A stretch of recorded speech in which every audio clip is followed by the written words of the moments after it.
Hi, this is Abe Wesley. That ain't who tells it like a TI is. If you like my video, please give it a thumbs up. If you like my channel, please subscribe. The topic I'm going to talk to you today about is Carlos King interviewing Moniquie Samuels for the real for Love and Marriage DMV. It was a cute. I mean, he had been saying for months about his podcast, and I watched the podcast when he did. I watched his podcast when he did the stuff with Sheree, and I also watched his podcast when he talked to I know it was Sheree and maybe Kenya. When I first started watching his podcast, and it's called Reality with the King, and I really like it. Now some YouTubers say that his voice gets on their nerves, but his voice doesn't bother me. But what it was, Love and Marriage DMV is finna come on this Saturday on OWN, and I'm gonna review it, and I'm gonna watch it live. Because like some people are saying on Twitter that their cable station doesn't have OWN anymore, and my cable station don't have OWN anymore either. When that's another subject. But anyway, I can get it because I've signed up for Philco. There's other stuff that I can watch, other OWN shows that I can catch up on Philco. But anyway. The interview was real good and real nice. It started off Carlos King with his introduction. He has that video recorded, his introduction, letting people know that he's the king of reality and how many reality TV shows he's been a part of and stuff like that. And so he got the opening up the interview, talking to Monique and having Monique explain what actually really happened on season 5 of Real Housewives of Potomac and stuff like that. And so she said that she knew that there's certain things that you're supposed to do on reality TV, to kind of make the show interesting and have drama. But she said when they started going at her family, that's when she really decided to leave Real Housewives of Potomac. And she was saying, and he said, "Oh, I thought you and Sheree were real friends." She said, "No." She said she knew of Sheree because she said when you're an athletic housewife, you're in an athletic club, and you kind of don't know the people, but you know them because y'all are in the same circles. And so she said she really didn't really meet Sheree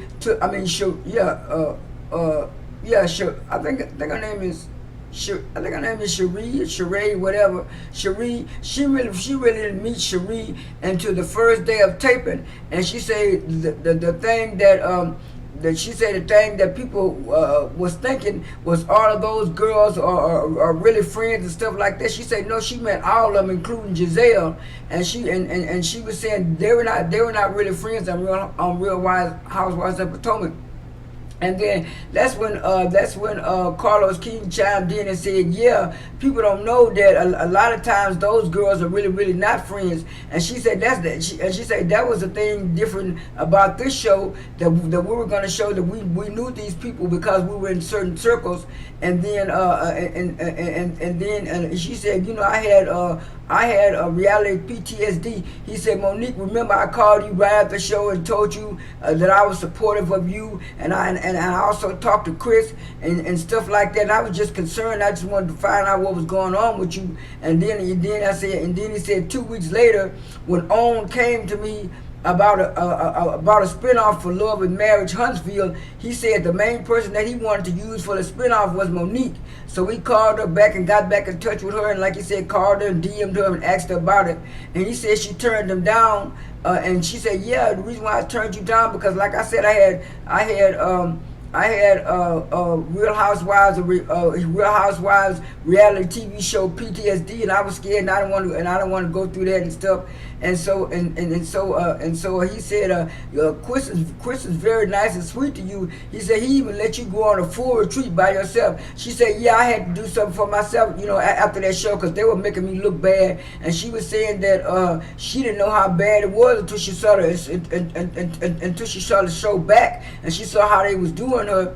And he told her, Candace got on her IG live and said that the girls had got together to try to sabotage her. She said, yeah, it was some stuff behind the scenes, which was sabotage, manipulation, and all other kind of stuff. And she was saying that they had it in for her, and she said they was trying to make her be like her and Chris be like the angry black couple, and she was gonna be the angry black woman, and Chris was gonna be the angry black man. And she said Chris was upset because he had found out that Giselle, and I think it was Giselle or Robin, said that her child wasn't Chris's child, and then that's when and then that's when she said that Chris got all upset and said that about those girls, that if he was a woman he would beat their tail. And she said even though after Chris saw the tape, she said Chris wouldn't apologize to Robin and Giselle, and she said he talked to Robin first, and Robin and Warren, and then said Warren said he was okay with him apologizing, but she was saying she don't know why Bravo didn't do it, because she gave Bravo all of the tapes and all of the evidence and stuff, because they were saying that she was saying that people were saying that she the one who started it, but she was saying that she saw when she saw back how Candace had picked up a glass, and she was afraid that Candace was gonna try to cut up with that glass, because she had broke that glass. And sometimes when people do break glass or glass breaks, sometimes that glass do fly. Sometimes that glass do fly in different parts and different spaces. I know some people probably say, "Oh, that they're trying to make excuse for Moninque." No, I'm not. I'm just saying there was a reason for her to be scared or a threat, even though both of them was wrong. And then so he said, in a way, Monique, Candace kind of took up for you when she said that on her live, when she said that on her live on Instagram last year. She said, but I didn't know it was that bad. And she said, and Candace did say that, and he showed the clip of what Candace was saying, that it was some girls that were saying that they were gonna go after Giselle and after Monique, and they were gonna make up a lie about it. And she was saying all of them was kind of instigating it. And like she said, she thought Cherie was a better friend than what she was. And when it came down to it, Cherie wasn't really her friend like she thought. And so they got off that topic. Now some people saw the podcast and said Monique need to move on.